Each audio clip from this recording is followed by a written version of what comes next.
And now for something completely different. Forget everything you've been told by others before. Get ready for the real deal, the full story. Real talk about money, markets, life. Now, it's The Real Investment Show with Lance Roberts, presented by RIA Advisors. And good morning and welcome to the show. It is, of course, the week before Christmas. And all through Wall Street, nothing was stirring, not even a mouse. There's nothing that rhymes with Wall Street. I was trying to actually do this the other day. I was gonna take the whole towards the night before Christmas and make it a Wall Street poem. Nothing rhymes with market, so except Target. But you know, doesn't really make a lot of sense. But anyway, you get the idea. 5 days here to go. Wrap up this week. Of course, Friday's the 22nd. Monday's Christmas, right around the corner. I mean, it's here. Frantically last night, finally my wife gives me a Christmas list last night. Yeah, so frantically getting it into the Amazon shopping cart so it'll be here before Christmas. Nothing like waiting to the last minute, honey. It's all good. Anyway, got it all taken care of. I was sweating it over the weekend, right? I was kind of, man, we're running out of time here, and I refuse to go to the mall. There's just, I love you dearly, but I'm not going to the mall. So you're just going to have to either get it in early or you're not getting nothing. Nothing. Anyway, but yeah, so this week's going to be extremely light trading volume. There is literally nobody around. I wouldn't be here either unless Brent made me. So, but it is simply just that time of the year. So again, just there's a real risk here of a pickup in volatility. Everything's bullish right now. There's no real kind of bad news sitting out there. We're past all kind of the major economic data points. We're past the FOMC. It was interesting on Friday that this whole rally that really, we had this rally in November coming off this October sell-off, and then the market kind of just consolidated for the first couple of weeks of December into that Fed meeting. And then, of course, once Jerome Powell said, the projections really more than what he said, showed these rate cuts coming next year, and the market just took off on that. So the market's gotten very exuberant very quick over this idea. Well, on Friday, and we kind of talked about this after the Fed meeting, that the markets really kind of mistook some of what Jerome Powell said and made it a whole lot more bullish, I think, than what Jerome Powell wanted. And it was interesting that on Friday we had several Fed speakers come out, and they're starting to try to walk that back here a little bit. Maybe only 2 rate hikes next year. Bullard says, hey, we're not even really thinking about rate hikes at rate cuts right now. So again, trying to pull some of that back because this easing of financial conditions has gotten very rapid. And more importantly, the big drop in interest rates as well. We're below 4% now on the 10-year Treasury. That's already boosted a lot of people to go back out. We're starting to see mortgage demand pick up. People are going out to home shop now with cheaper rates. So, it's interesting because, while the Fed's talking about cutting rates and of course, if they start cutting rates, they'll have to end QT at some point next year as well. That, immediately everybody's running out. Well, that's inflationary because, again, if we start buying houses and going back to doing consumption, those type of things, That's going to lead, that'll at least, it may not be inflationary from the standpoint that it creates a big spike in inflation, but it will halt the decline of inflation. And that's not what the Fed wants right now anyway. They're not near their goal yet for getting inflation back to 2%. So, it's a very interesting conundrum that we're in at the moment. But, importantly, this market's gone very far, very quick. And we've talked about this before. But again, this has been a great rally.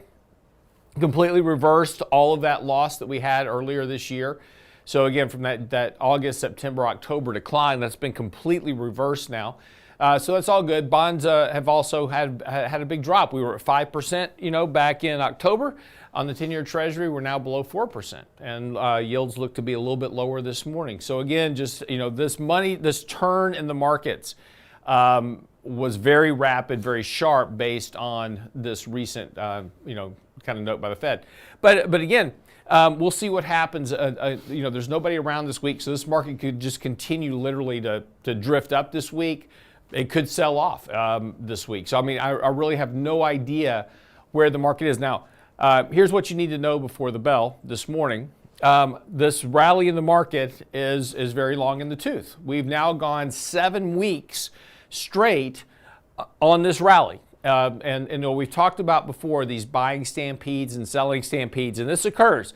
We get these periods where markets, have a very, very sharp advance, and these are these buying stampedes that we get. And then those buying stampedes are always, not sometimes, not maybe, always, at some point, followed by a selling stampede, and that selling stampede gets overdone. Markets get really oversold. We saw that here back in October, and that's where we were talking about the rally. We're very oversold. We're going to get a reflexive rally at least, but then we get back into these buying stampedes, and these buying stampedes can last anywhere from 15 to 25 trading days on average, and this one's been one of the longer ones that we've seen in the markets in quite some time. So again, 7 straight weeks of advance. That's great. Good for markets. Always, buying stampedes are always more fun than selling stampedes. But we're getting to the length of that stampede. So you're going to get a correction. Now, whether that correction happens this week, next week, middle of January, have no idea. But the point is that just like, we had a very similar sentiment back in June and July. Investors were like, oh, this market's just going to keep going up all year. And there were, people putting all kinds of crazy forecasts out there.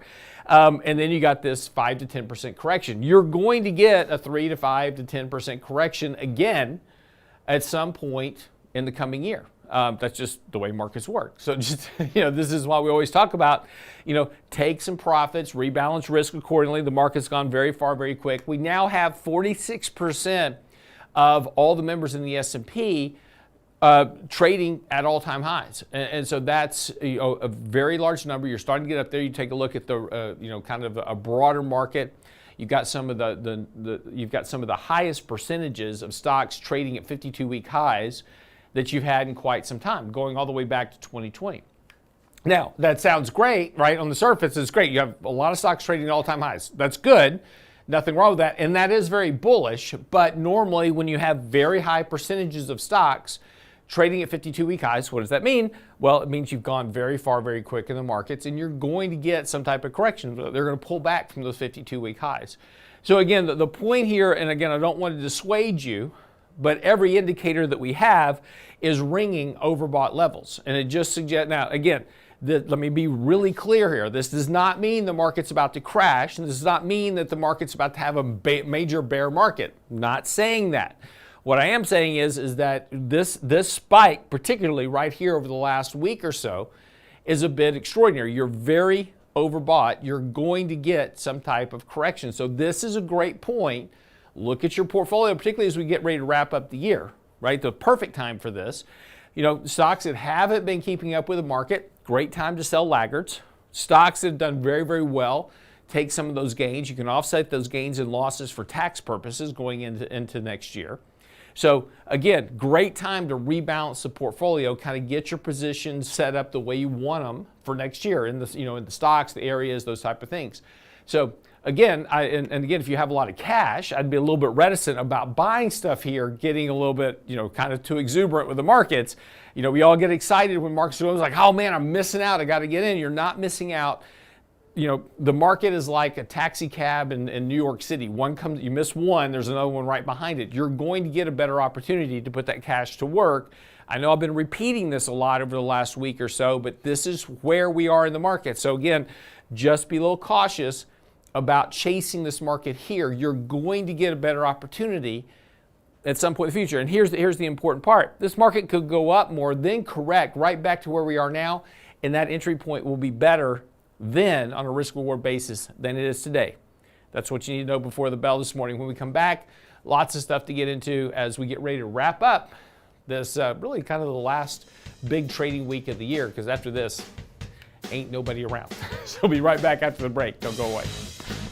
Get daily investment news you can use, delivered at the speed of the internet at realinvestmentadvice.com. Coming up January the 27th, we're having a special event. It's called Navigating the Markets in a Presidential Cycle. Greg Valliere is coming to be the keynote presentation. Adam Taggart will be there. Michael Leibowitz, myself, will be spending the morning talking about the economy, the markets, presidential election cycles, what to expect. Tickets are on sale right now. Early bird registration on the website. If you go to realinvestmentadvice.com, click on the banner at the top. Tickets are $99. We've got very limited seating at Hotel Sonesta here in Houston.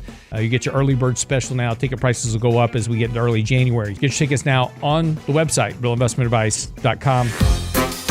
The Real Investment Show YouTube page has all of our videos ready for your easy access. From 3 minutes on markets and money to each day's radio shows like Technically Speaking Tuesday, Financial Fitness Friday, and the latest analysis from Lance Roberts and Michael Leibowitz. Subscribe and bookmark our YouTube channel for The Real Investment Show, or just click on the show links at realinvestmentadvice.com. Small businesses are discovering that attracting and retaining top talent come down to more than just salary. In today's highly competitive job market, compensation is more than just wages. Hi, I'm Tom Allen, RIA Advisors Retirement Plan Consultant. Healthcare and retirement plans can make the difference in hiring and retaining the best employees. We can show you how to build an affordable, effective employment package that delivers true value for your workers and your business. Call me toll-free at 855-RIA-PLAN or online at realinvestmentadvice.com. And now, another page from the Real Investment Advisors Investing Manifesto. Bulls win in bull markets.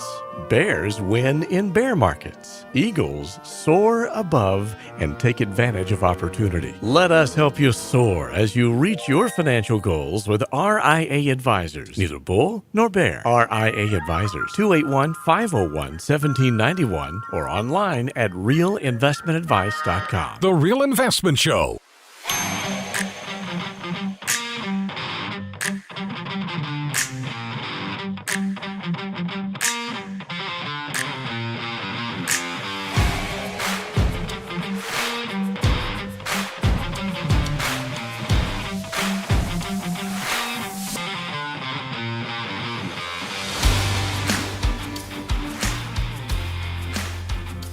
So welcome back to the show this morning. Again, it's going to be it'll be a very quiet week this week for the most part. There's not a tremendous amount of economic news coming out. Not any big market movers, not like an employment report or CPI. Those are all behind us for now. So again, things are about to get very quiet very quickly on the markets, and that allows, as we were just talking about, that kind of allows markets to do whatever they want to do. It's the inmates running the asylum. So without any major news to drive the markets right now, the most likely drift is going to be, kind of sideways to higher. I wouldn't expect, again, anything is possible. And this is always the important thing about the markets as investors. We always have to remember what's possible and probable.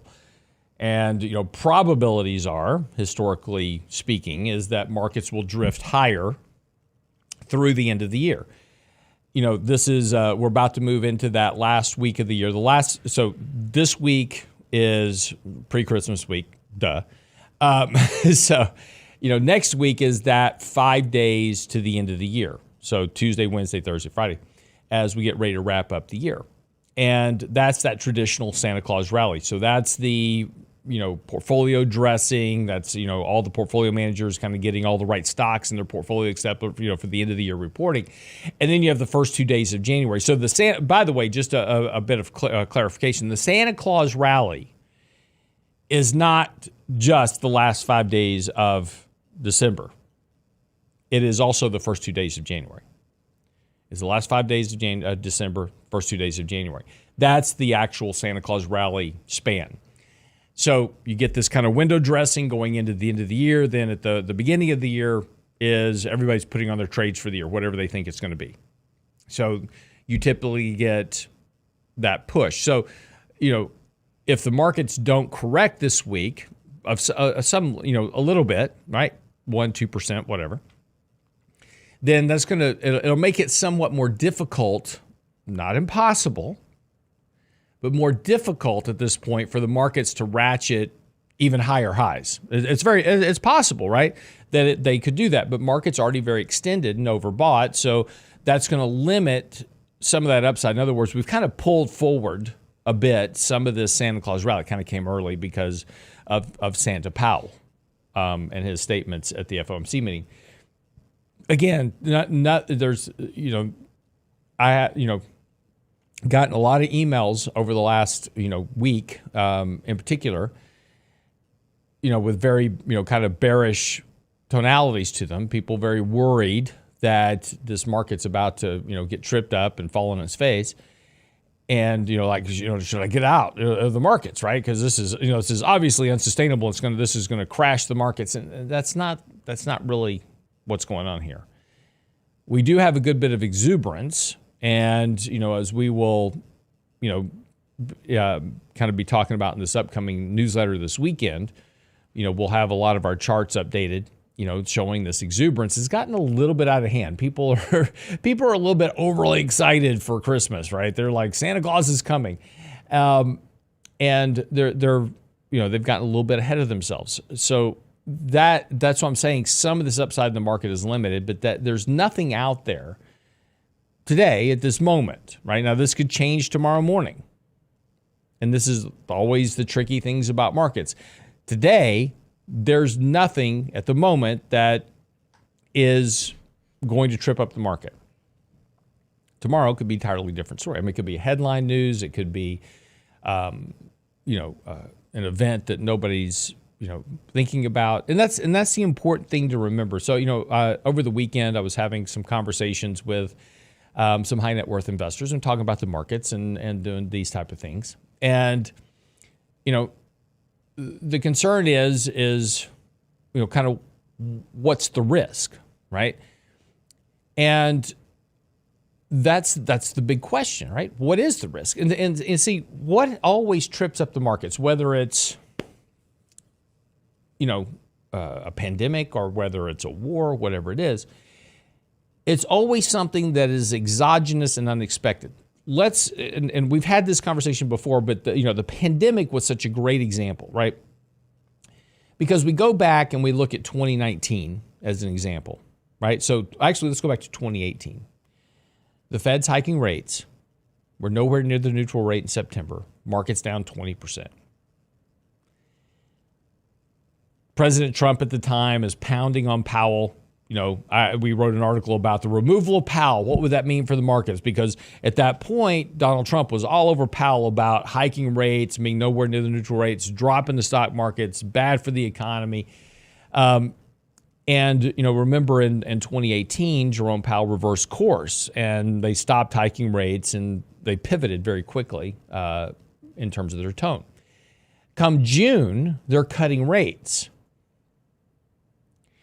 Come September, they're doing this massive repo operation that at the time we didn't know why. We didn't understand why. And in September of that year, 2019, we were right here on the show saying, don't really understand why we've got this massive repo going on. And we did numerous shows, Mike and I, talking about how repo works, why, giving examples of what was going on with repo, but we didn't know what was actually going on behind the scenes.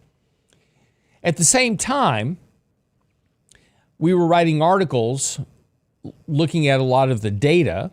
For instance, the National Federation of Independent I'll spit that out. The National Federation of Independent Business, the NFIB, their data was sending all kinds, I was just ringing alarm bells about a recession all across their data.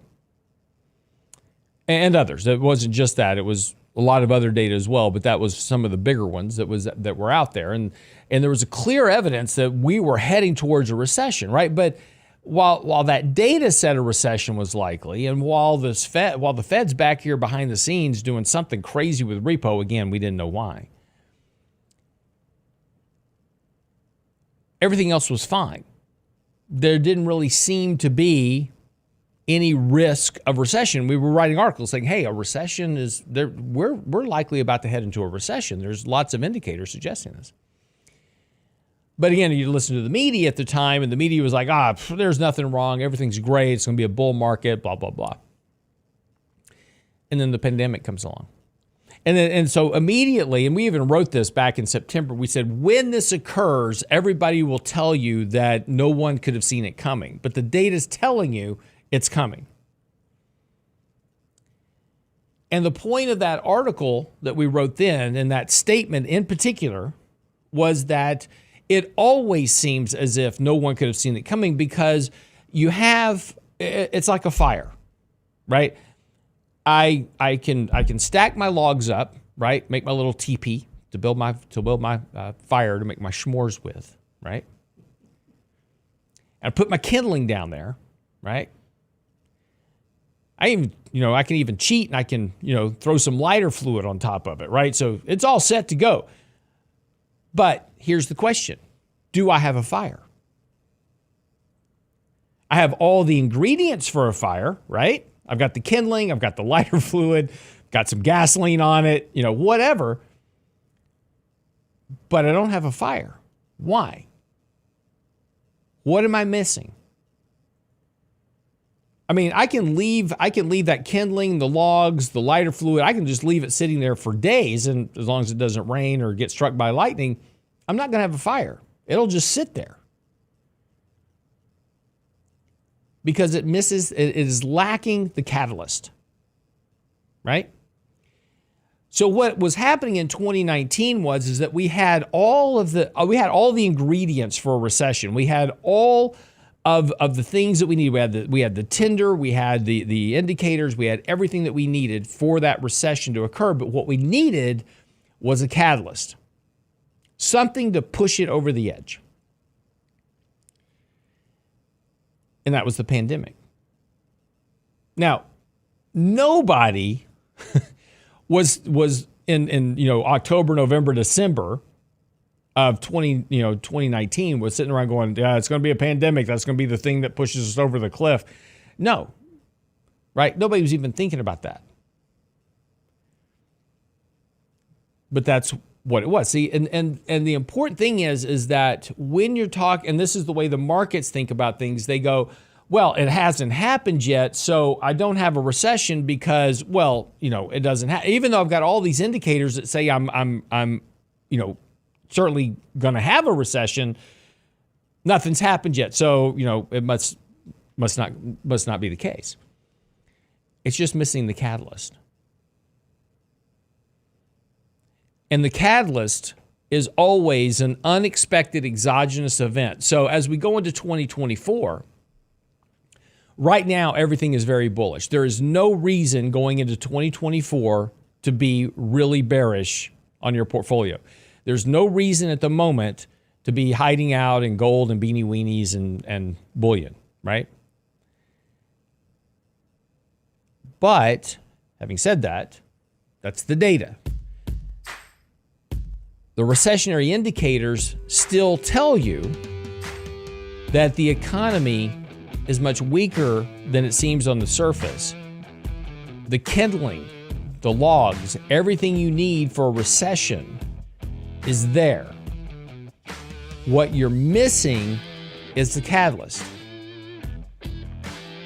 What that catalyst is, nobody has any idea. And it's not something that anybody's thinking about right now. When it occurs, everybody will tell you, and again, I shouldn't say when, if it occurs, everyone will tell you that no one could have seen it coming.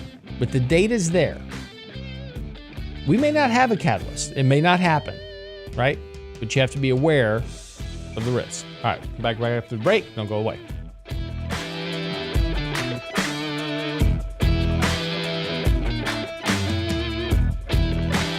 The Real Investment Advice blog. It's required reading for the informed investor. Catch it today at realinvestmentadvice.com. Coming up January the 27th, we're having a special event. It's called Navigating the Markets in a Presidential Cycle. Greg Valliere is coming to be the keynote presentation. Adam Taggart will be there. Michael Leibowitz, myself, will be spending the morning talking about the economy, the markets, presidential election cycles, what to expect. Tickets are on sale right now. Early bird registration on the website. If you go to realinvestmentadvice.com, click on the banner at the top. Tickets are $99. We've got very limited seating at Hotel Sonesta here in Houston.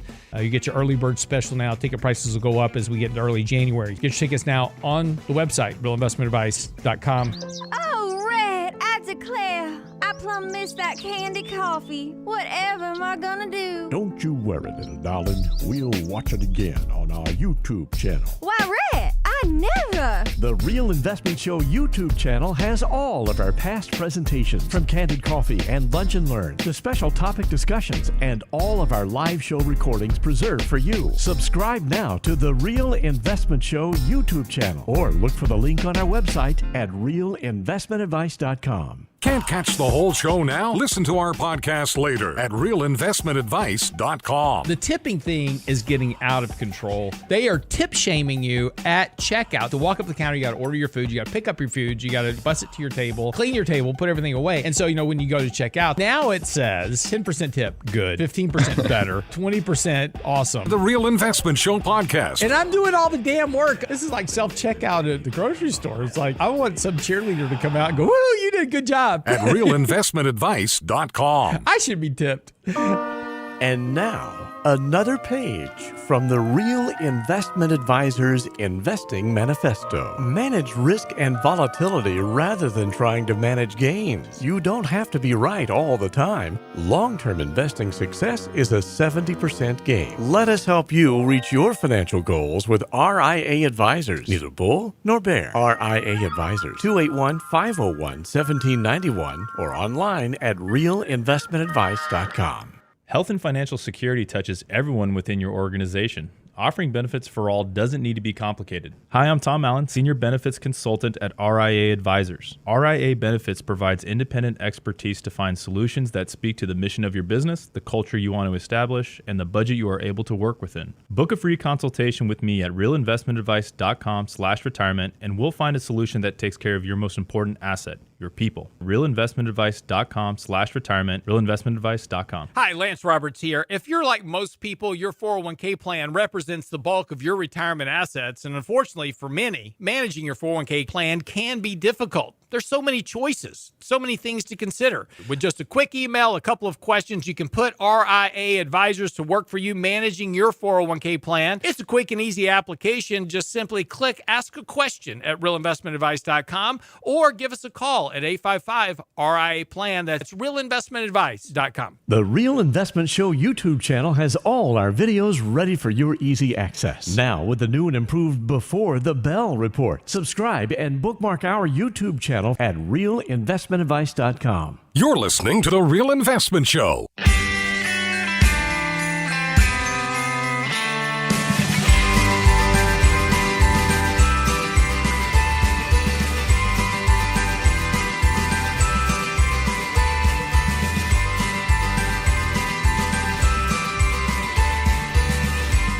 And welcome back to the show this morning.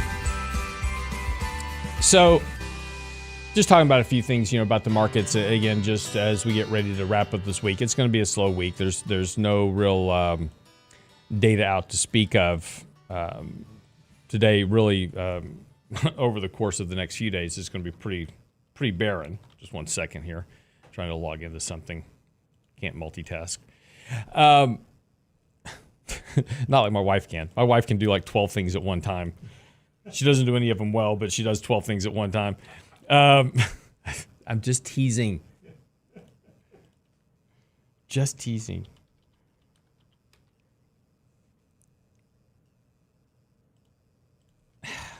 These people are really upsetting me. All right. It's not cooperating with me this morning. I was going to bring up to you this, it was an interesting quote this morning talking about being happy. It's a Wall Street Journal article. And it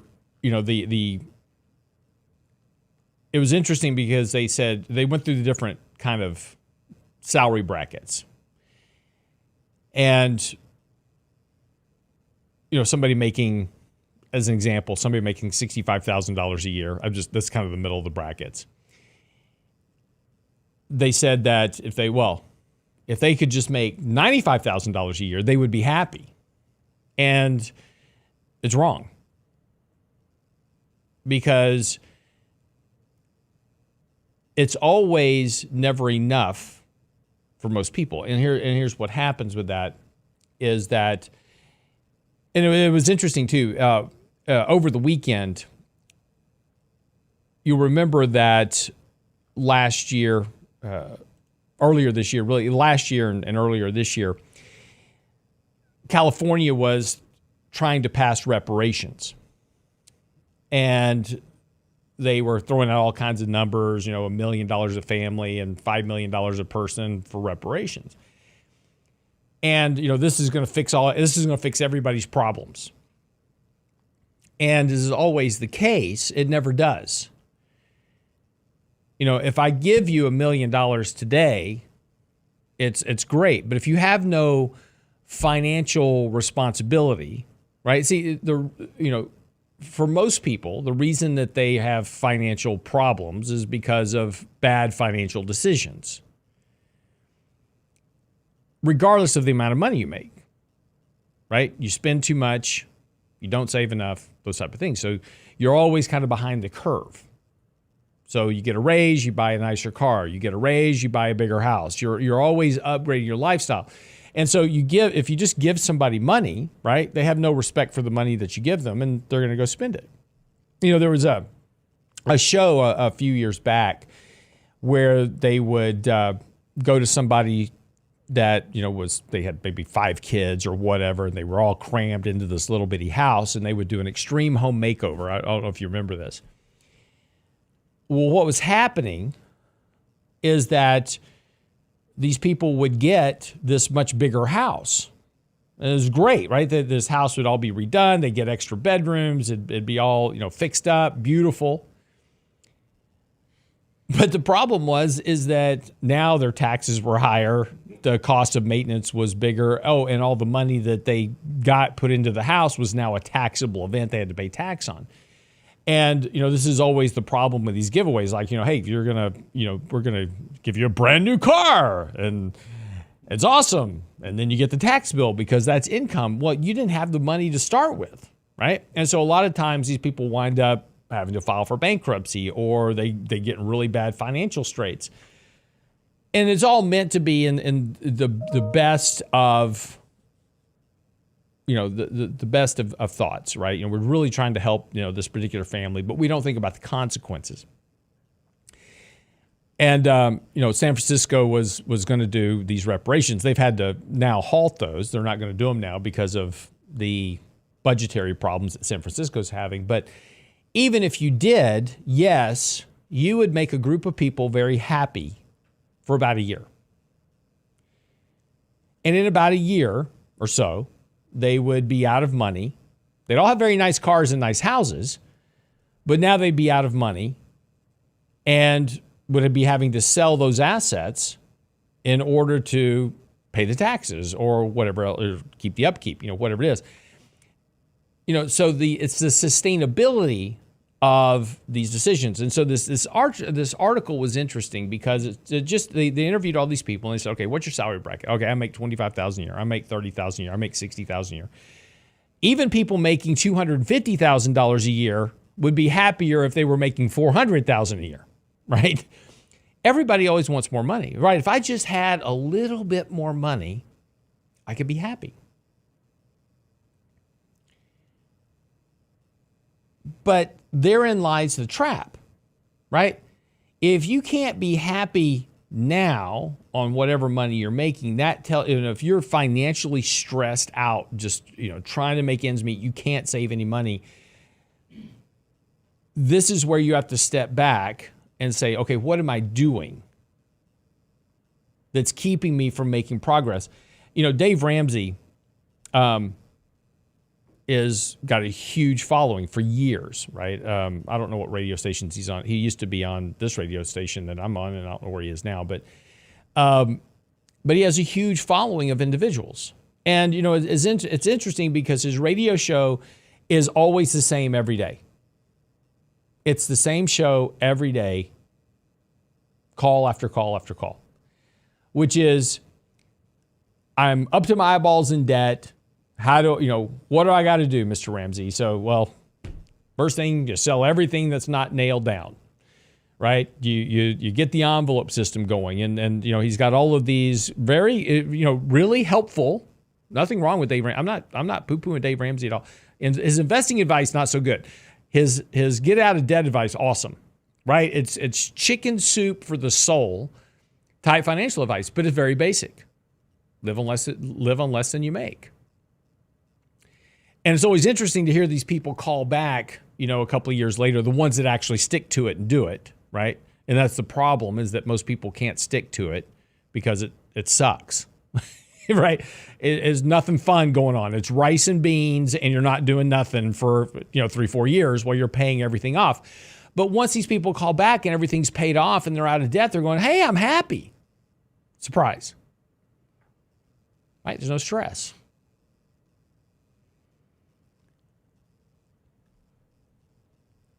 So, so as an individual, and I'm probably going to write an article. I'm debating about writing an article on this because, I think it's kind of a good base standpoint to kind of evaluate things.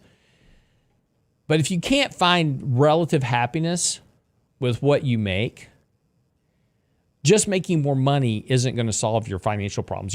There's an old saying that says money can't buy happiness. That's a true statement. I know very rich people that are absolutely miserable. Now, money will buy a lot of whatever comes in second. I will give you that. But if you can't find relative happiness on what you're doing, you got to fix that problem first and then go out seeking making more money, but then don't upgrade your lifestyle. See, and the problem is that it's great, right? I make $65,000 and then say, okay, Brent makes $65,000 a year. I actually don't know what he makes, but just assume he makes that. And I go, Brent, you've done a great job. Your salary is going to be $95,000 next year, right? So Brent's happy, right? Until he finds out I give everybody, $200,000, but everybody else. But he's happy at 95. So what's the first thing that Brent does, right? No, I'm not actually talking about Brent. Brent's just the example this morning. But first thing Brent does, he goes out and sells his 1929 Miata and actually buys a new car. And it takes him and his lovely bride, they go take a vacation, and that has long been overdue, and he moves her into a bigger house. Well, now $95,000 is the same as making $65,000 because he's just upgraded his entire life. He's got more payments, he's got more debt, he's spent a chunk of the money. So he's not any happier now than he was when he was making $65,000 because he upgraded everything. So the point is that, these studies are always great. It's like, well, corporations just need to pay people more. If they just paid people more, people would be happy. No, they won't. A couple of reasons. And you should know this already just from what we did in 2020.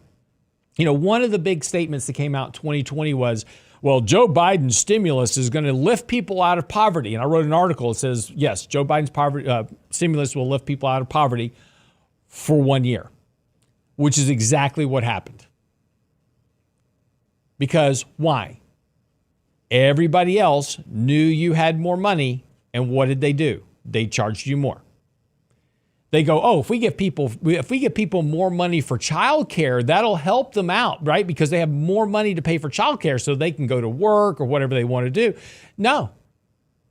Because as soon as everybody knows that provides childcare knows that you've got more money for childcare, what do? childcare had a massive explosion in cost. Why? Because everybody knew you had more money to pay for childcare. So what'd they do? They raised the prices. Happiness isn't about the amount of money you make. It's about the quality of life that you have with the amount of money you have. And that's where you've got to start. You've got to find that there first. Learn to live that life and be happy, and then make more money. But don't change your life.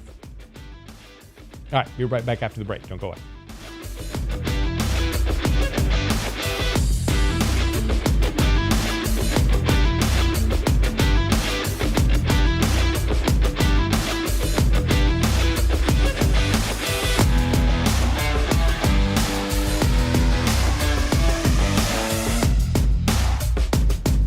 Get daily investment news you can use, delivered at the speed of the internet at realinvestmentadvice.com. Coming up January the 27th, we're having a special event. It's called Navigating the Markets in a Presidential Cycle. Greg Valliere is coming to be the keynote presentation. Adam Taggart will be there. Michael Leibowitz, myself, will be spending the morning talking about the economy, the markets, presidential election cycles, what to expect. Tickets are on sale right now. Early bird registration on the website. If you go to realinvestmentadvice.com, click on the banner at the top. Tickets are $99. We've got very limited seating at Hotel Sonesta here in Houston.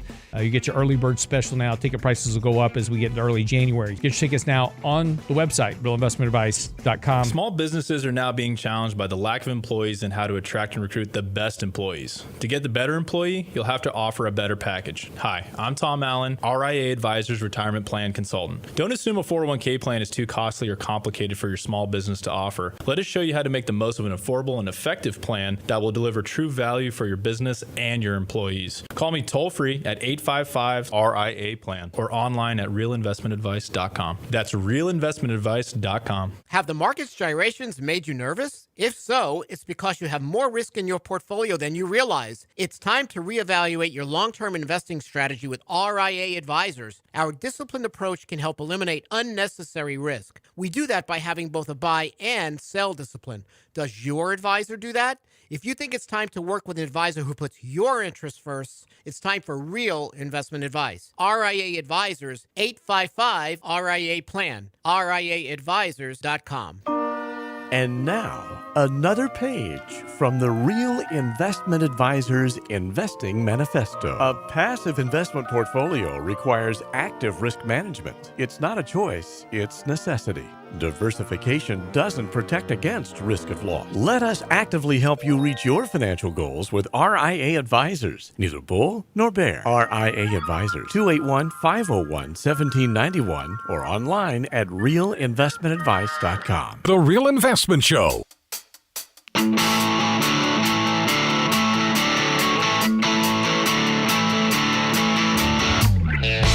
Welcome back. So just real quick, we've been running this ad for the upcoming event, January the 27th. It'll be here before you know it. I know you're busy. I know you've got a lot of stuff going on. You don't really kind of know what's going on in the new year, but it's Navigating the Markets in a Presidential Cycle with Greg Valliere, and he's a great speaker, really smart. Has been doing kind of politically related commentary and the markets, relating to the markets for years, and just a very knowledgeable gentleman. So he'll be our keynote speaker, but we're going to spend the morning talking about the stock market, bond market, all this type of stuff. Now, importantly, because of copyright issues with Greg, we cannot record this session. So the only way, if you want to see it, you don't hang around going, well, they'll post it up on the internet after the fact. We're not.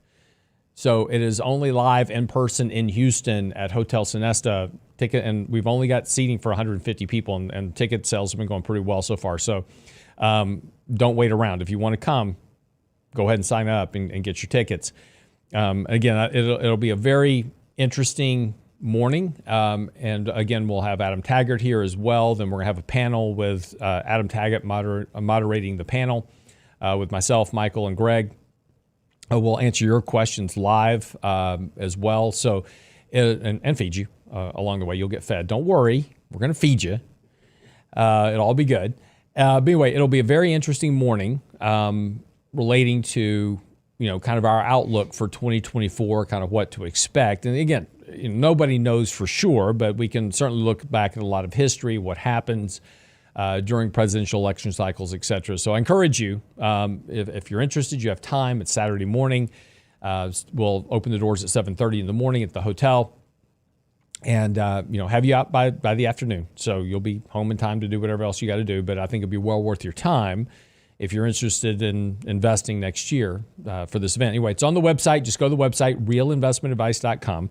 There's a banner right at the top of the page. Just click the banner. It says pre-registration, and you can get signed up, pay for your tickets, and get you all taken care of. So if you have any questions, of course, send me your emails. Okay, so Christmas time rules. This is from Brent this morning. 1, do not go into debt trying to show people how much you love them. That's a good rule, right? Good rule. Doesn't work for most people. We're seeing credit card spending going through the roof right now. So, in fact, more Americans right now are expecting to go further into debt than they have in previous years this Christmas. Number 2, do not go home to see family if it damages your mental health. But I live with my mental health problem. I'm just teasing. She's awesome. If someone comments on your weight, eat them. Okay. I'm not sure about that one. Although it is kind of like a New York buffet, all you can eat buffet. You go up there the first time you get your plate. When you go back, there's some guy, big guy in a suit, Guido looking guy, that says, "No, that's all you can eat." Go sit down.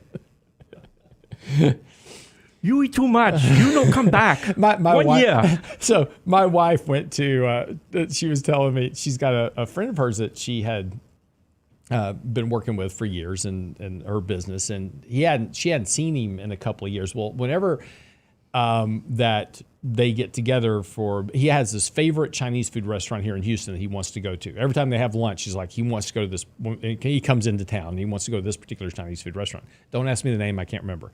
But anyway, this guy has been there so much, the owner knows him. And so over the last couple of years, the guy put on a little weight, right? Just, kind of just getting older, going through life, put on some extra pounds. Anyway, they go in and the owner sees him and says, "Oh, you're so fat." And the guy was like, "Thank you." That's not the greeting you want when you walk into a Chinese restaurant. "Oh, you're so fat." The phrase is well nourished. Exactly.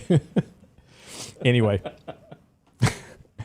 the headline this morning in the Wall Street Journal: more Americans than ever own stocks. Stock ownership by the average household is up to roughly about 58% of households now own stocks. And it's kind of an interesting issue. The number of people owning retirement accounts ticked up a little bit last year, but really has been flatlined ever since 2000. The percentage of people that actually own 401k plans really hasn't changed much. It's just been kind of a horizontal line. It goes up and down one year to the next. And, this is something we've talked about before. One of the things that people often come back to and they say, well, the reason the market keeps going up is because you have all these people contributing to 401k plans. And that's not really true. Out of all working Americans, only about half of Americans have access to a 401k plan through their company. Of those half, only about half of those actually even contribute to their plan. So despite what we think is the popularity of 401k plans, they're really not all that popular in terms of a major saving vehicle. The biggest increase I thought that was interesting is of course a huge jump, and this is really where all the increase came for the most part in the number of households that own financial assets, was in directly held stocks. So you've had a very big increase in households that directly own stocks. In fact, it's all the way back to where it was in 1999. After 1999, that percentage fell from about 22% of households down to about 15% of households. And finally, and this only started, right? So it kind of fell and during the dot-com crash and declined all the way through 2019. And then starting in 2019, households started getting back into individual stocks. So the entire run up, right? You didn't see households taking, a percentage of households really getting into the stock market. That just happened over the last year or so. And it was interesting because this is, what happens when you kind of get to these more bubbly type markets as we've been in the last couple of years. The data I'm going to read to you from the Wall Street Journal. The data provides the most comprehensive snapshot yet of how the COVID-era explosion in investing has reshaped Americans' personal finances. Stuck at home during the pandemic with extra cash, millions jumped into the stock market for the first time. The elimination of commission fees on stock trading across U.S. brokerages made investing cheaper than ever. That's not really a good thing. It created a whole generation of investors. Most households own stock through retirement accounts. That is a true statement. But more Americans in the past few years have invested in individual shares directly. Direct ownership increased to 21% from 15% in 2019, the largest increase on record since the survey began in 1989. Sorry, 1989. Sorry. And this is, it's just, that is really kind of one of the interesting aspects to what happens when you just inject massive amount of liquidity into the markets, and that's what we've done. And so we've created this very, kind of large ownership in individual equities and households. And it's not just individual equities. They lump into that, ETFs, et cetera. But, this is why some of the disparities in the markets have become so evident. When we talk about the impact of ETF investing and the fact that you have, this year's been the case of the Magnificent Seven. Outside of those big seven stocks, everything else really hasn't done all that well. Those seven stocks made up a very large chunk of this year's total net gain, but that was because of the money flows into ETFs that disproportionately fund those individual stocks. They make up, 30% of every dollar that goes into an ETF goes into those seven stocks.